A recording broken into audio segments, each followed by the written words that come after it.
Hi viewers, I am Dr. Sajini Velayudan from District Hospital, Korancheri.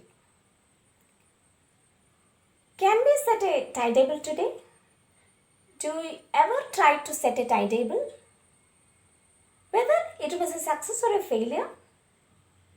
Some people plan timetable, they will find it difficult and then they will drop it forever. So, today let me give you some tips to make it happen. Initially, it will be difficult, but later it will be easier for you. Plan your timetable in advance. Give enough and more time for all the activities you are doing. At the same time, you have to give time for leisure as well as playing. As I told you before, initially it will be difficult, but later it is easier. How many hours we have in a day? 24 hours, right? We should spend 8 hours for sleeping. So the rest, it will be 16 hours. If you attend online class or if you go to school, maybe 5 hours to 7 hours, we will spend for that. The rest will be 9 hours. To do our routine activities like brushing, bathing, etc., we'll spend 2 hours, right? Then the rest will be 7 hours. So again, 2 hours for playing. So finally, we will get 5 hours. In that, we can start with 3 or 3.5 hours. So set a timetable for you with 3 or 3.5 hours. So we can set a timetable right now. So 6 o'clock morning, we'll get up. 6 to 6:30 brushing and bathing. 6:30 to 7:30 studying.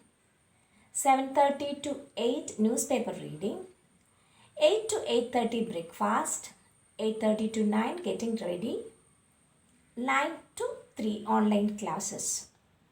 3 to 4 free time. 4 to 5:30 playing time. 5:30 to 6 bathing.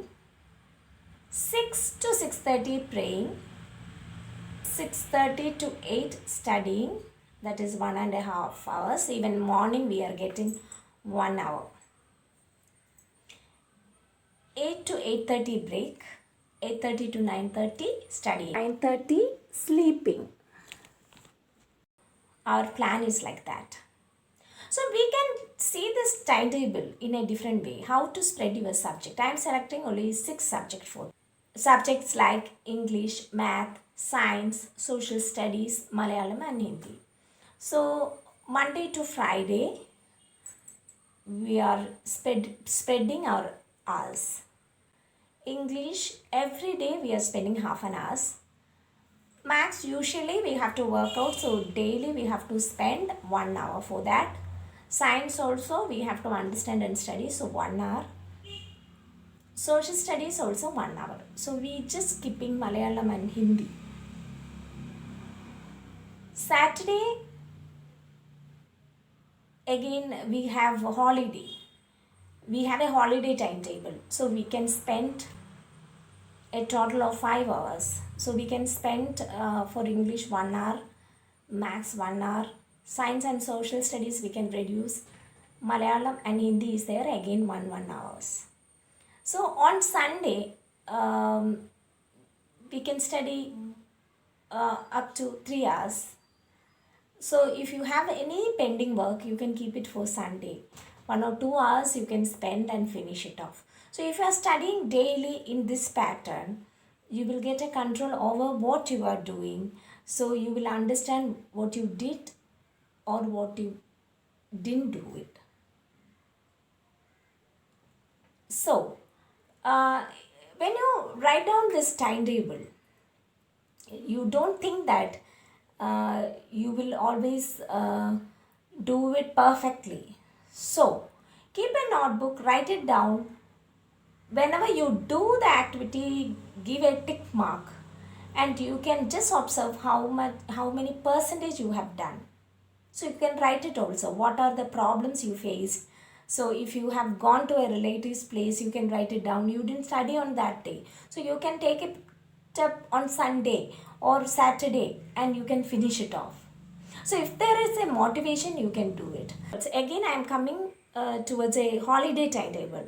So holiday timetable, it's 6 a.m. getting up, 6 to 6:30 brushing and bathing, 6:30 to 7 studying, 7:30 to 8 newspaper reading, 8 to 8:30 breakfast, 8:30 to 9 free time, 9 to 11 study time.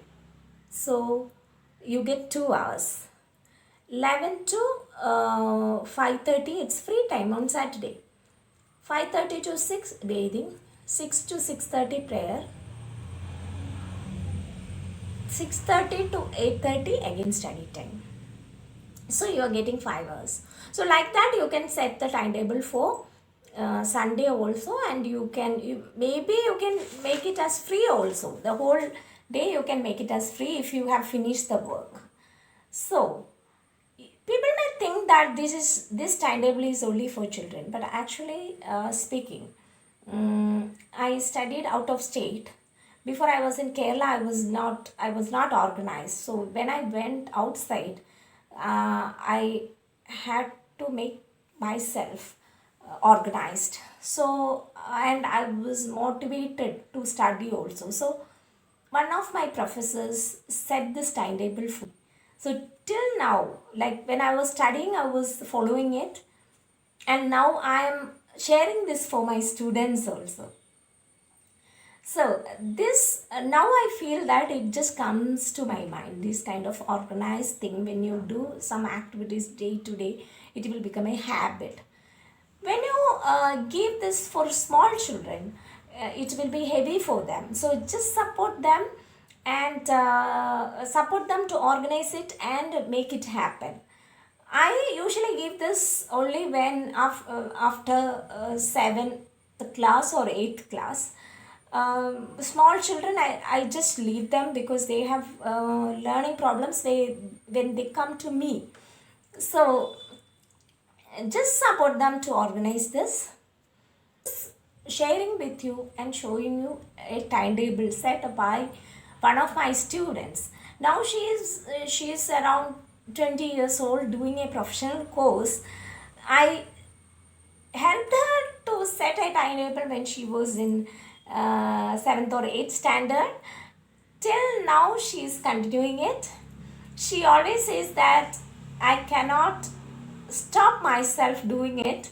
So these are the books she followed her timetable by writing the timetable. So you should write the timetable in advance, 1 week in advance. Maybe sit and write it on a Saturday, and plan it for 1 week.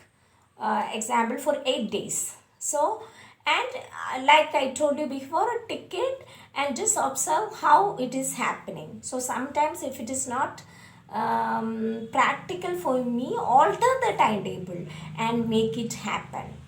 So this is a model. She currently, the very recent timetable she's set for herself.